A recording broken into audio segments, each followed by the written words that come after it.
at the very beginning, I shared about the beginning of a journey as a couple with Vicky, and 32 years we're going into. And we had 13, I had 15 years of addiction, and got into recovery. August 1st, it'll be 18 years I'm celebrating. 18 years of continuous sobriety. And I was just reflecting on the journey, and I think I could sum up my whole life is that I never wanted to be where I was. I wanted to be somewhere different. I wanted to be somewhere ahead, or I wanted to be somewhere more or greater than I was actually at. And I wanted you to see that I wasn't where I was, but I was somewhere better, and I tried to portray that. And so I just wasn't comfortable of where I was. And I think just reflecting on it right now, I wasn't enjoying the journey. And I remember the first year of my recovery, me and my sponsor and a couple guys went to this service AA conference. So we go to Sudbury. I'm in the elevator, and I'm with they're old timers, so they're a little bit farther removed than me. They were 10 or whatever years sober. And I get in the elevator, and we're Sudbury, and I'm like, "Oh, you guys smell that?" And they're like, "Yeah, it smells like a dirty elevator." I'm like, "No, I smell crack." And they're like, "Oh, you're silly." And we get up to our floor, and like I'm the newcomer, so I get the mattress on the floor, like the little cot that no one should sleep in, but I'm the rookie, so I get that little cot. I'm probably been in recovery for about a year and a half, but consistently about 3 months, because I had some relapses in my first year. And so we get to the floor, we get the little cot, and I'm like, "Man, there's crack on this floor. Like, I bet there's crack behind that door, like right across the hall from us." And there was, because I heard them all night, click, clack, click, clack. They were peeking out the door, and I'm like, I just want to trip them out a little bit. And I just was like, it was very intense for me. But I believe it's one of the first times that I lied was at that conference when I was sober. Like, not the first time I lied ever. But in sobriety, making a choice to lie, because I got talking to a lady in the conference after a speaker, and she goes, "Oh, how long have you been here? How long have you been in the program? How long have you got sober?" And I said, "Oh, I'm coming into a year." And I'm like, like as soon as it left my lips, it was like, I want my journey to be greater. And looking back on it, I'm like, how silly is that? Why can't I just say 3 months? Because I want to be somewhere different. I want you to see me differently. Like if I have a year, I got something to offer.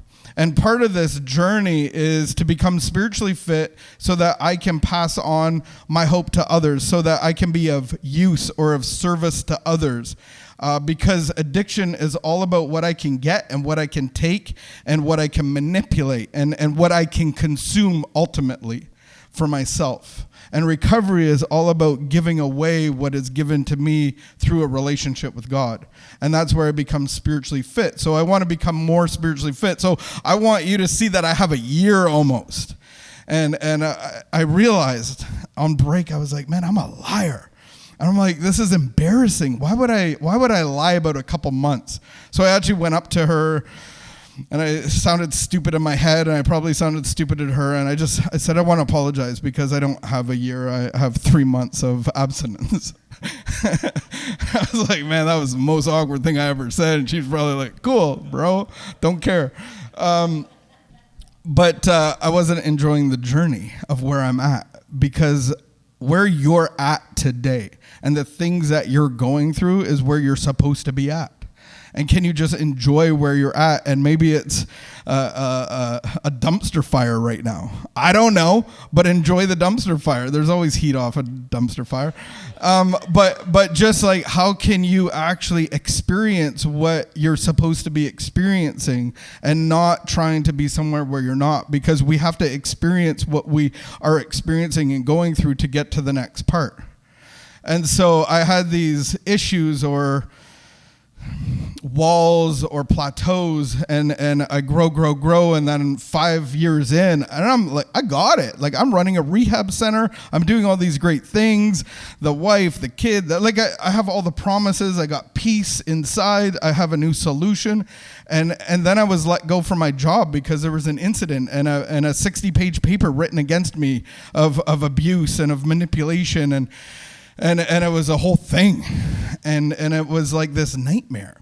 And just to look at some of the things in this paper that was passed around to every church and every meeting that this person could pass it on to. And I was like, some of it was true.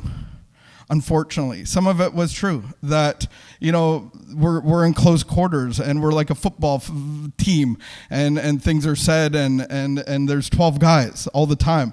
And one of the guys that was on ODSP, he had got a settlement for quite a bit of money, and me and my family served at the coffee house, the weekly coffee house, and my son and this young man really hit it off all the time. They were little buddies. And so he had bought my son an iPod. And that's taking advantage of the vulnerable. And I'm like, dang it.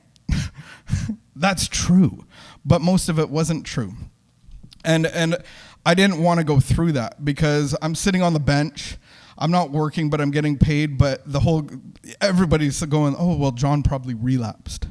And it's what you thought of me and your perception of me. And I got through that journey, and God really showed and revealed some stuff inside of me, because God's not going to relieve you all of the bondage of self and all of the fear. It's just too overwhelming. You can't go through it all in one shot. All right, I did it. I think we go through this for the rest of our lives. And there's going to be a process of refining and of building something beautiful, and you get to be the image of God. You get to be the light and the hope of a solution that very few people ever get to taste. And so I was just reminded again recently of going on this journey and trying to do these things so I'll be better over here. I'll have more to offer. But I'm trying to have a better relationship with God by, taking care of my physical health and my emotional health. If I do these things and I reach these goals, then my relationship with God will obviously be better, or I'll be more spiritually fit, because it's all connected. And my sponsor said, so you're trying to tell me that your relationship with God is going to be better if you lose 10 pounds? And I'm like, dang it, when you said that, I sounded like an idiot, because I know what's next. He goes, so if it's going to be good when you lose 10 pounds, how about 20 pounds? And then you and God are going to be like you might float. And I'm like, I hate where this is going. And then it's so when you lose 30 pounds, I'm like, yeah, shut up. I'll grow little angel wings. And here I am worried about improving my journey by doing certain things. It's what I can do and not just be with God on the journey. And recently, I'm a new motorbike rider. And so it's fun because, and shocking at the same time. I just wanted a motorbike for riding and getting to work, and it's cheap. And then I get a motorbike, and then it's grade 5, 6. Remember that? Guys, hey, want to ride bikes? I'm like, yeah, where? And so my buddy comes over with his Harley, and I'm like, where do you want to go? Let's go to Nana's. So we went to Nana's up the road. I'm like, but biking, there's a destination. It's destinational. And we went on a little bike ride today to Rockland for food. And it was just a destination to go and enjoy the journey. But I had this reflection this week about imagine, and we all have to maintain ourselves. We all have to eat and maintain, have emotional and spiritual and physical. We have maintenance. So does a motorbike. There's transmission fluid. There's rad fluid. Is there any other fluids? Is there windshield washer fluid? I don't even know. I've never used it. There's brake fluid, there's brakes, there's tires, and there's all of these things that when you get to certain points of the vehicle's kilometers or life, you change them.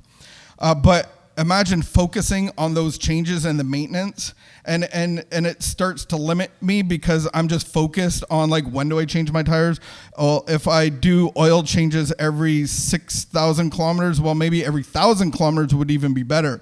And I'm just worried about the maintenance of the performance of the vehicle, and I never go on the journey. And it's not wrong to do those things, but for me, I can get into this fear. If I do this better and more often, then the journey is going to be better, but I actually don't get to go on the journey. And so this week, I was just released of the expectation of trying to work to do better for my journey. But the reality is I just have to be hand in hand with God and not have expectations on myself and try to do these works to have a better relationship with God. I just get to be with him. And on that journey, there's going to be ups and downs, and there's going to be plateaus. And I guarantee I'm not out of dumpster fires. And neither are you. So suck it up. So I just want to give that to everybody, that you're released of the expectation of the maintenance of the vehicle, and just go and enjoy the journey and be content and satisfied where you are. Some of you are in horrible spots right now, but you got to experience it and learn and grow and move into the next part of that journey, because we can get stuck doing the things, doing another workshop, doing another this and another that and another. Oh, just go and enjoy the journey and be on mission to serve God's little lonely and lost. Amen. All right.